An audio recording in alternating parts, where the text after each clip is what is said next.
Welcome to the TC Dojo from Single Sourcing Solutions. The TC Dojo is a TechCom community that is driven by you. Tell us what you want to learn. You choose the topics, and we find the experts. In the open session today, we have Sarah Doan. Sarah is an assistant professor of technical communication at Kennesaw State University. She teaches data visualization, information design, health and medicine, and technical communication. She's done a lot of research into instructor feedback and has published in pretty much all the TechCom magazines out there. You can find some of the most recent stuff in the IEEE transactions on technical communication. Her research on COVID-19 charts is what brings us here today. Last month, she was a guest in room 42, and the conversation we had there about her research and charts is what brings us here. Today, we're going to learn by example. We're actually going to get to see some of those charts we were talking about, and we're going to look at good charts gone bad. We're especially grateful she could come to the TC Dojo today and share her experience with all of us. Well, thank you so much for having me here today. I am so excited to talk about one of my favorite things, ripping apart bad charts, particularly about COVID-19.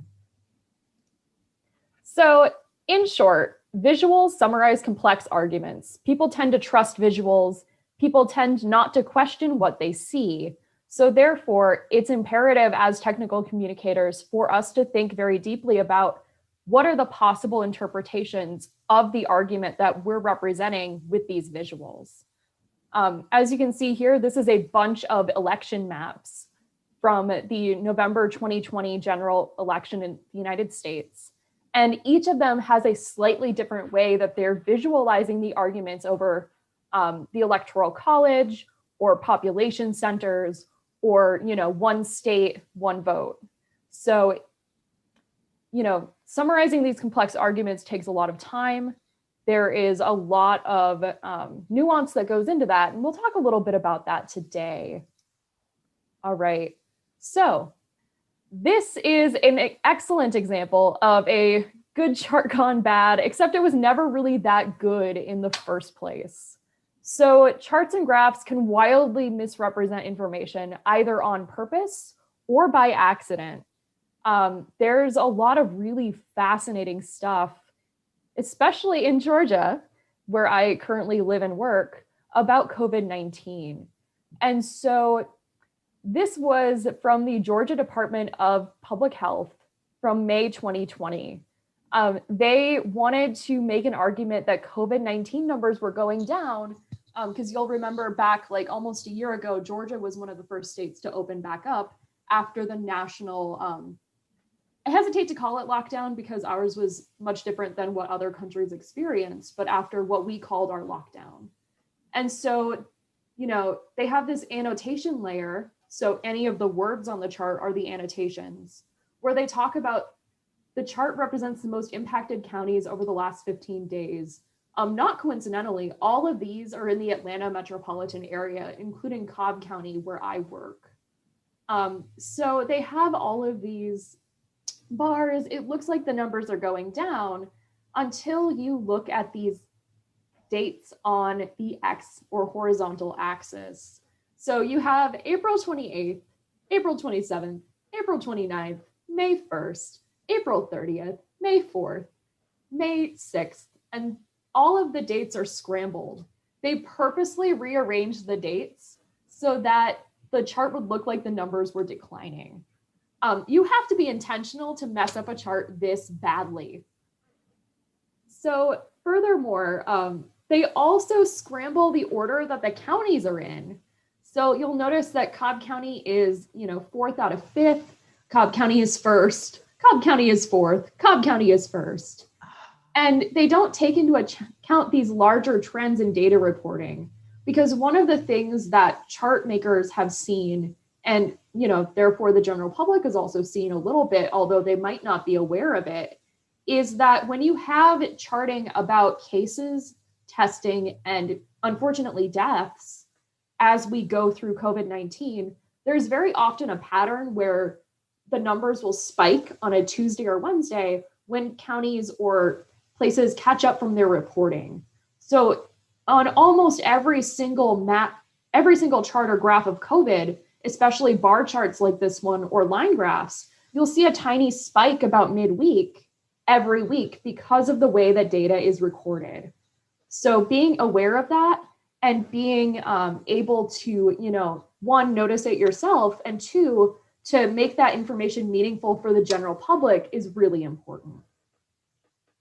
All right, let's also move on to this chart. So this is what happens when somebody messes with numbers in kind of trying to create a hybrid logarithmic scale when they don't need to. And so this chart was tampered with pretty extensively to make case numbers look lower than they really were back in in April, early April of 2020. Fox 31 from Denver, Colorado put this out. And I've written about it in my article that just came out last month, where, you have the chart going up 30, 60, 90, then 100, then 130, 160, 190, 240, 250, 300, 350, 400. So they're purposely crunching parts of this axis on the y-axis, so the vertical axis, to make it look like cases are smaller, it increased less than they really did in Colorado. Technically, this is a good chart. It's legible. They have good data labels. The annotations are easy to read. So new cases per day. They have total cases to give external context. All of the dates are labeled. The visuals are good, but the intention is bad. You have to seriously think about how to misrepresent the data so that, 112 to 116 looks almost flat, but, you're 116 to 129. And then to minimize this leap from 174 to 344, that should have a lot more vertical space between those two numbers, between the 174 on March 25th and the 344 on March 26th. Oh yeah, go ahead, Liz. Is the last one not a number, or is that I can't see it. Is it a percentage or is it a number? This one right here? Yeah. That's 376. Oh, okay. It looked like a percent. I was like, wait. Yeah, it doesn't look like it's that much higher than 344 with the way that they built this chart. And, the way that they built this also makes the 246 look like a major dip. So, yeah, big problems with this one. Do not recommend using this as a case study, except for a case of, oh, yikes. All right, so this is one of my favorite examples. This tornado chart. Oh my goodness, this tornado chart. So they tried. This is from, this was from April 2020, where they were trying to make sense of the United States numbers of COVID deaths per day as compared to places like France, Italy, Spain, that were currently being hit very hard by COVID-19. And I write about some of the visual lessons that we can take away from this chart. The lessons, not this chart specifically, but this chart is just deliciously, weirdly not usable. And so as technical communicators who want to create usable things, here are the changes that I would recommend. So you have 0. It's not in the middle and it doesn't need to be, but if you're having the 0 baseline, you need to make it much bolder because it's really hard to figure out what this chart is actually charting. And if I were making this chart, I'm going to try to draw in a way that makes sense and not overshadow the tornado chart. I would actually flip it so that the increase and decrease is on the x-axis instead of the y-axis for number of deaths per day. And then I would actually go through and just make a line graph. You could have just flipped this and had this be a line graph with more of a waterfall chart kind of vibe with 0 in the middle and then, fewer deaths per day, more deaths per day. This way of charting this doesn't make sense. So, put the deaths And then we're so used to reading dates on the x-axis that I would put dates there instead. All right, and I'm not going to try to write out the rest of the word dates because, you know, my mouse writing skills are fantastic, but you get the idea. Like, this is just an example of a chart that's not really doing its job very well. You know, so average number of deaths per day versus increase or decrease just needs to be visualized differently, or just make a scatter plot. Just make a scatter plot, series of scatter plots. I don't know. Just do something else. Because this tornado chart, I see what they're trying to do, but the big lesson we can take away here as technical communicators is that just because you can does not mean that you should. Also, if you're visualizing death, maybe don't use candy colors. Because this is a chart that does not look serious in accordance with its subject matter.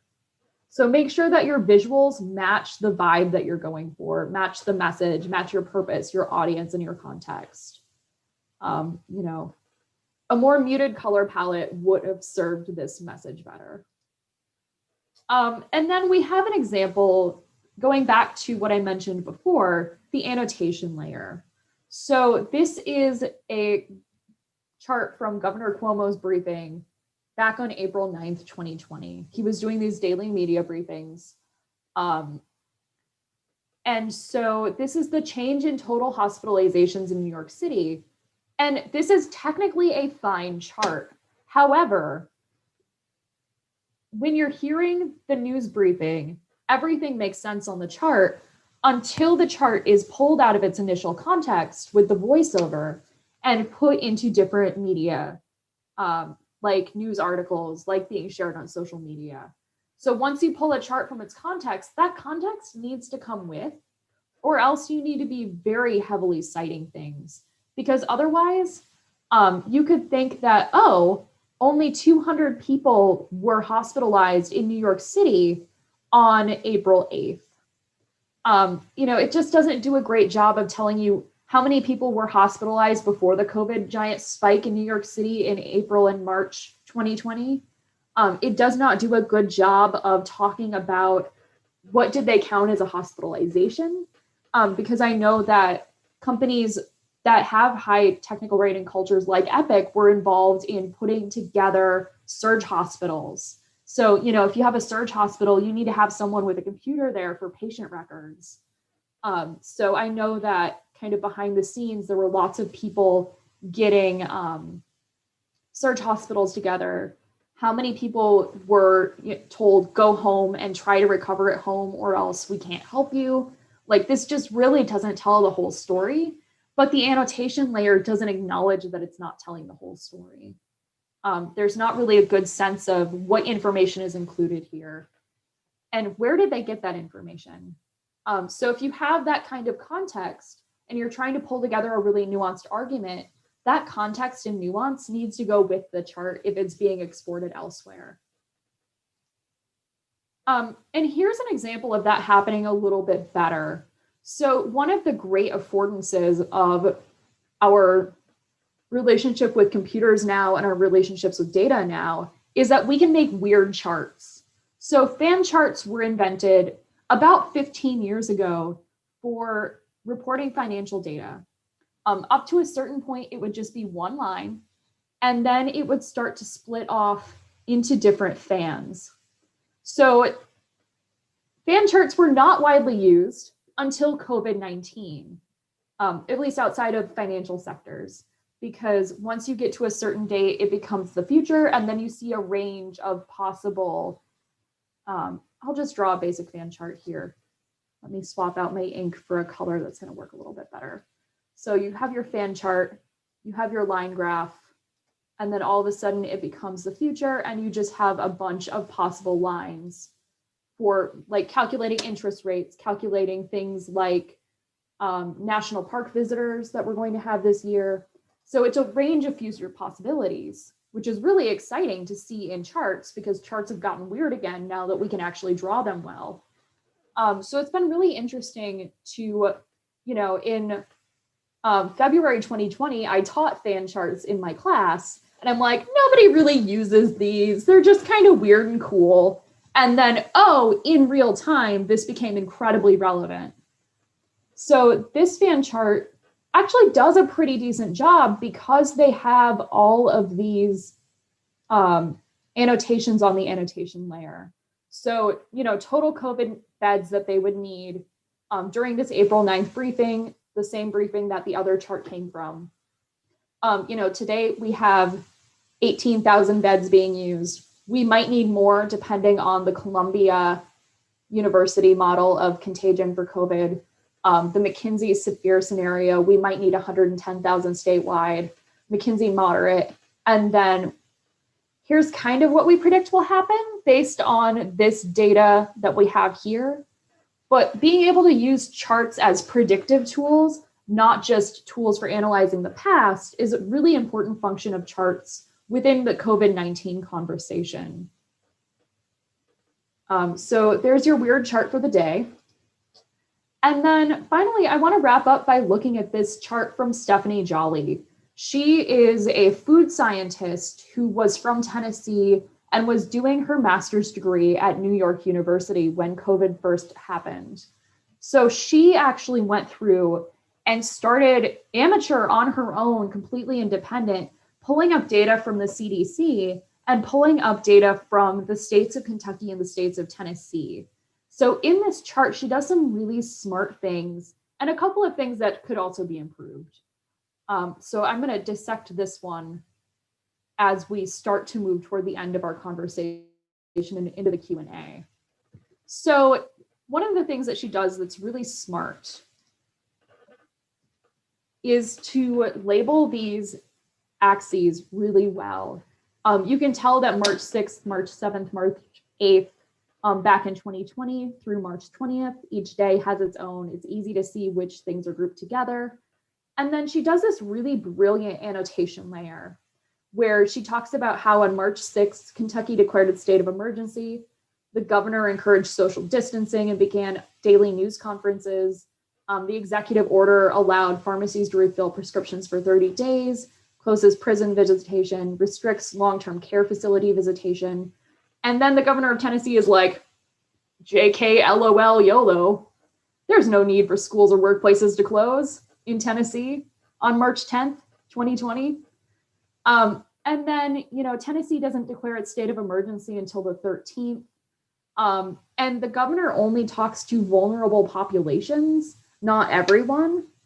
And so then you can kind of see how these are correlated to the rising case numbers, especially since Tennessee didn't close its schools until March 20th.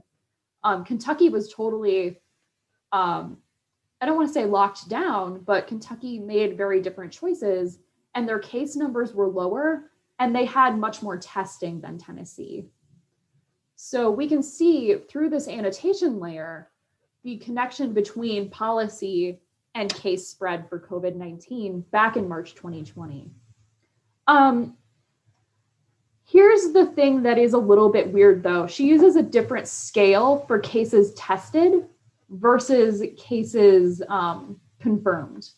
So we have this bar chart with these kind of dual bars going on in these stacks, and it's not as visually effective as it could be. But she was making these every day or every 2 or 3 days for about a month.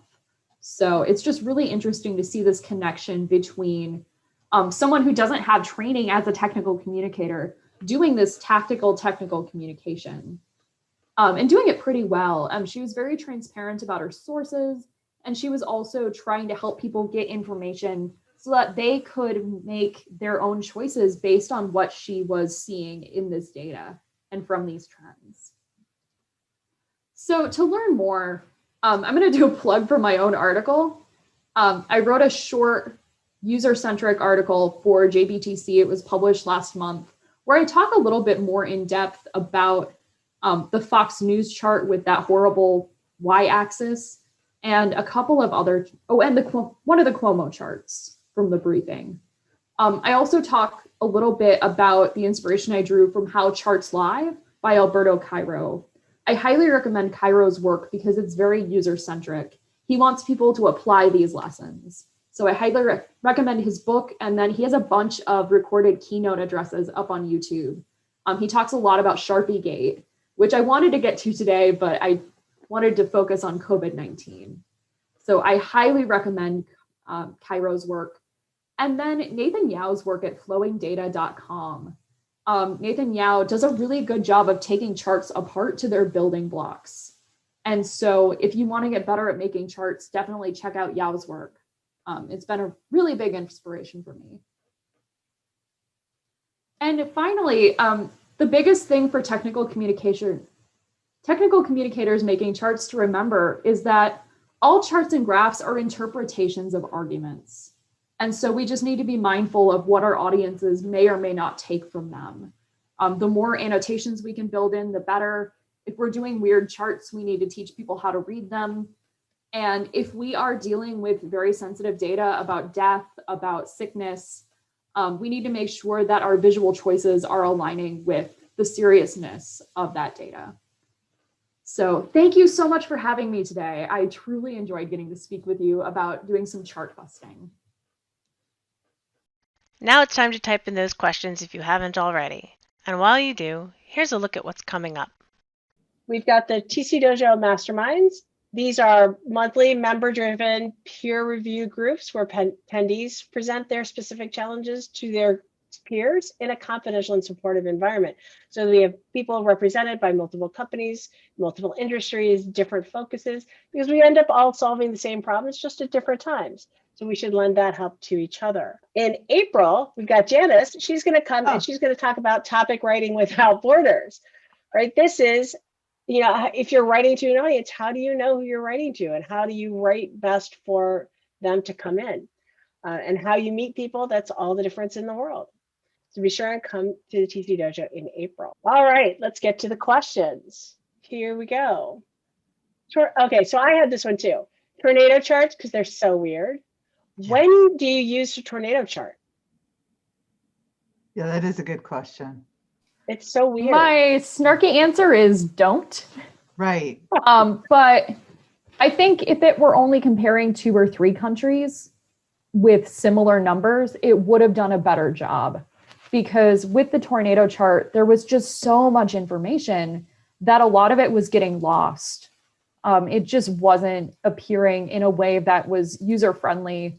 It wasn't furthering that argument about people's, about the death rates across these countries. And I'm trying to find it again in my slides. Right. And I think, Sarah, you bring up a really good point. It's like, know what's the purpose of the chart and the context? What are you trying to present and represent? And, you know, when you're talking about deaths, it really requires a certain level of seriousness. And I think, I don't know who invented the tornado charts, but I tend to think it's somebody who wanted to do something cute. Yes. Right? And eye-catching, right? Yeah. And there's still... It gives you that swirling. And if you're talking about a circular thing, like I have a friend who teaches a particular topic, that would be appropriate to have that circular, you come around and your scope gets bigger, but that's a very limited audience for that one. Right. Yeah.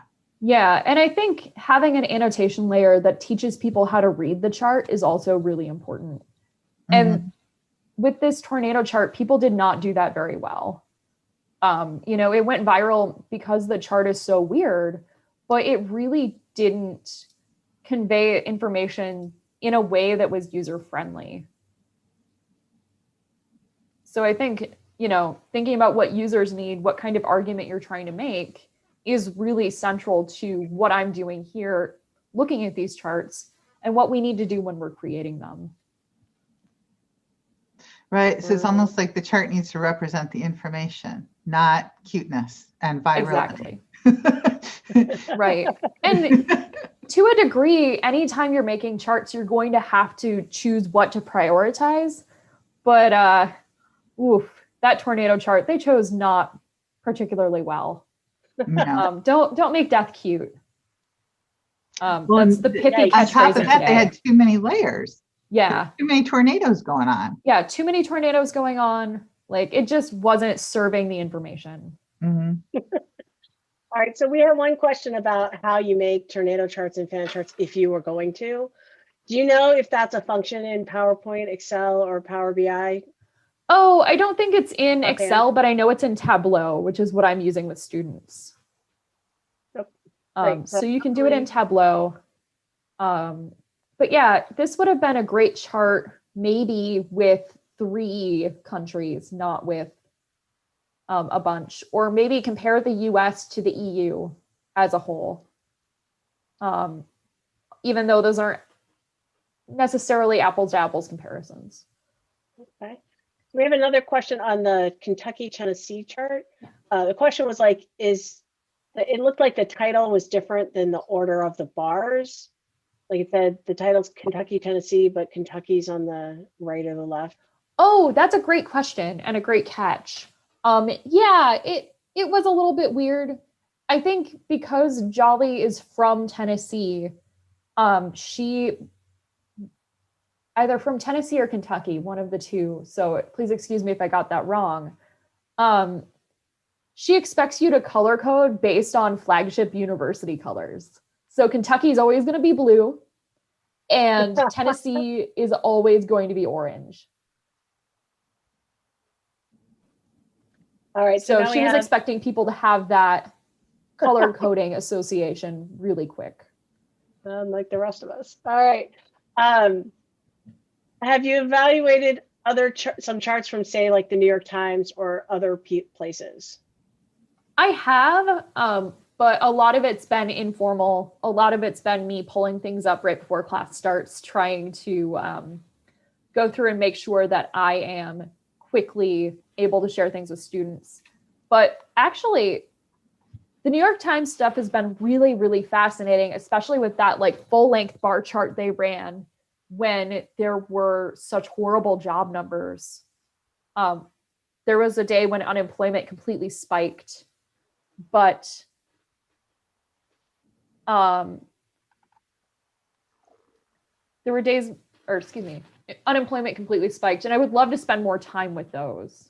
I just haven't yet. But Reuters actually has been doing an excellent job with charting the pandemic. They have this amazing article about, I'm going to throw a link in the chat, about how COVID-19 spread in South Korea. And so they go through with this beautiful infographic. It is one of the best visuals I've ever seen. And they go through and talk about how they did contact tracing. They have this absolutely gorgeous timeline. And it's so good because the article effectively functions with 6 graphs and then 800 words of annotation layer. So you have the captions, but then you also have the explanations. And it's just one of the best examples of COVID communication I've seen literally for the last year. Awesome. And I'll make sure I put that link on the event page afterwards also. Okay, perfect.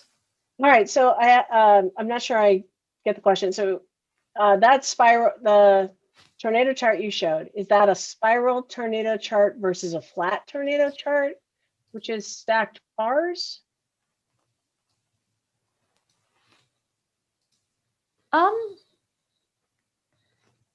I think it's a flat tornado chart because it's not really 3D. And if they're trying to use 3D, then they didn't do a great job with it. Yeah. So increase or decrease of deaths per day versus average number of deaths per day. Like that should just be something, it's just not well constructed. It's hard to read. It's hard to understand. Yeah. It's very difficult to understand actual trends from it. So with the X and Y axes, I understand why they thought this would be a good idea.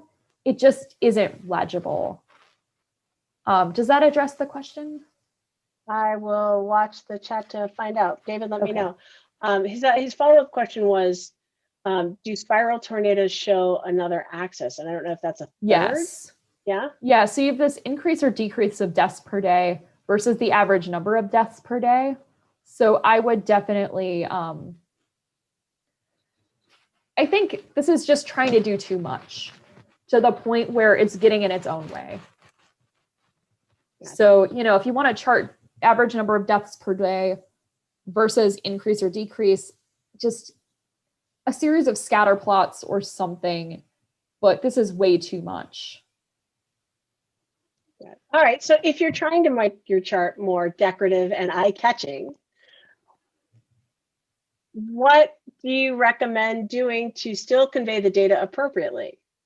I think choosing colors that work well together, choosing fonts, making sure that you're using an appropriate amount of visual hierarchy. Because starting to mix colors to the point where you get what Charlie Kostelnik from Iowa State calls a fruit salad chart, where it's just kind of random Microsoft Word presets. And we see that a lot, especially with government charts. But making sure that there is some sort of coherent color scheme, making sure that there is some sort of visual hierarchy where you're having headings and subheadings. I would definitely think about how to convey that better. And yeah, absolutely. There's a great point coming up in the chat, red-green color blindness. I always tell my students, if it doesn't work in grayscale, it's not going to work. Then you need to rework things. So, testing things in grayscale, testing things for appropriate contrast for users with limited sight. Sometimes, even though it's great to think about color blindness, there's a lot of other visual elements that need to be considered too. And part of the annotation layer that I talk so much about is that it also functions as alternative text in a way, or can add to the alternative text. All right. And so we have a last good point about needing to define what's included in your particular data point, because that's what got Cuomo in trouble for hiding the nursing home deaths. Exactly. Part of being a person who's literate about statistics, and as someone who hates math, I thought I'd never call myself that, but being able to be literate about statistics and scientific research and, basic ability to chart things happening in the world is considering what's included and what's not. So really focusing on that annotation layer and how the, verbals and visuals can work together is really important. All right, excellent. Wow, that was great. That was super fun. Yeah, I had a great time. Thank you. That was a lot of fun. Thanks for coming to the TC Dojo by Single Sourcing Solutions, where it's all about you. Subscribe to our mailing list at join.tcdojo.org.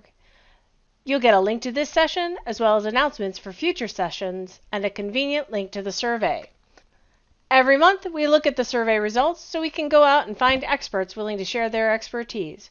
Why should we tell you what to learn? You should tell us. Vote now at survey.tcdojo.org. As always, the TC Dojo is our pleasure to host.